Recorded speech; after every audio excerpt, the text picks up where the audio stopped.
Hey, so I'm just making a bunch of YouTube videos about life, and this one is about why I think it's really important to read books. So, yeah, books are great. I like books for a lot of reasons, and yeah, any kind of book. Like it can be a nonfiction book, it can be a philosophy book, it could be a book your friend wrote, it could be whatever. Like, does not matter. Just like books. Yeah, I think books are great for a few reasons. I guess the biggest reason for me is that they're full of hidden secrets. Like, you're walking through this world out there, right? And there's all of this stuff happening, right? But if you don't have the framework by which to interpret what is happening around you, right, you'll miss a lot of things, right? And so, what books are really good for, both fiction and nonfiction, is they give you more frameworks by which to interpret the world around you. And yeah, this is really cool because you'll just start to see things that other people maybe don't see, whether that's when you're talking to some individual or when you're working on a project or running a team or in a interpersonal, potentially intimate relationship. Like there's just a lot of things you can learn from these stories. There have been a lot of deep thinkers throughout history who've like written down what they thought, and it's cool. You get to like open this book and it's like the enchantment table, like Minecraft. It's just like the knowledge like pours into your head almost. It's kind of crazy. So yeah, I think that's really good. I'm personally not a huge fan of audiobooks. I like to read like hardback, paperback, like real physical books. And there's a few reasons for that. One is just that technology has this kind of like electric buzz to it. I mean, obviously not like literally, but just when I'm reading a book on my phone, Twitter or YouTube's just like one click away. So it's good to just have a paper book and then I can just leave my phone in the other room, lie in bed and read all day. And it's just like it's cathartic, and it's nice because you kind of like forget about everything else. You can just focus on one thing that's not making any noise, isn't technological. You just get to sit there and get the focus on it, right? And I think this is good for a few reasons. One, you're learning the stuff that's in the book, right? You're experiencing, if you're reading a story, you're experiencing the day-to-day life of the characters.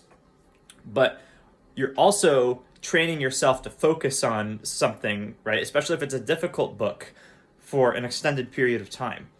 And yeah, in that sense, it's almost like a meditation, right? Like you're training your like focus muscle, and then that can be exported to other areas of your life, right? Like if you're working on a really hard math problem or you're in a super intense interview situation or something like that, like just being able to have that focus whenever you're confronted with something that's difficult, I think is really important. And I think reading is a great way to train that focus. So yeah, yeah. I mean, also I think books are just great. Like they're just a great way to wind down at the end of a tumultuous day.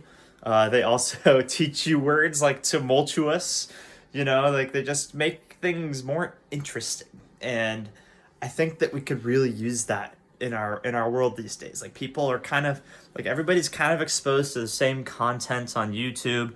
Everybody kind of sees the same tweets. But it's like books have been around for way longer than these other social media platforms, right? And so you could read a book from the 1600s. You could read like I don't know, Pride and Prejudice or something like that. And like you could read like, or hell, you could read Aristotle if you wanted. Like so you've got this like rich like 2,000 year literary tradition that you can draw from, right? And there's just a lot more breadth of perspective in that literary tradition that you're going to find on any social media platform, right? Because Twitter or Facebook, like they haven't existed for more than 20 years, right? And so the only perspective you're really going to get on these platforms is a modern perspective, right? Even if it's like a YouTube channel that's analyzing one of these older texts. So I think it's really important to go to the source material, right? So that you can break out of this digital paradigm that we find ourselves in. to get these additional perspectives. Because in our distraction, in our immersion in these social media platforms, we may have lost something, right? And so it's really important to go back to older texts, I think, as well, and then bring those ideas back into the present, right? And then you can share them with people and reintroduce that cultural vigor into our society. So yeah, I think books are great. Don't be intimidated by them. Also, I think it's really good to like make friends with some English majors, because then they can recommend good books to you. Like I have a friend, and he recommended War and Peace to me, and I was like, oh, like that's crazy. Like that book's so long. And he's like, no, dude, you gotta read this book. Like it'll change your life. And I'm like, all right, I'll give it a try. And yeah, he's right. I read it, changed my life. Is awesome. So yeah, I want more people to be exposed to that experience. I think it's one of the joys of being human, is being able to like, engage with these kinds of stories. So yeah, that's kind of my spiel about reading books and why I think books are fucking awesome. So yeah, thank you.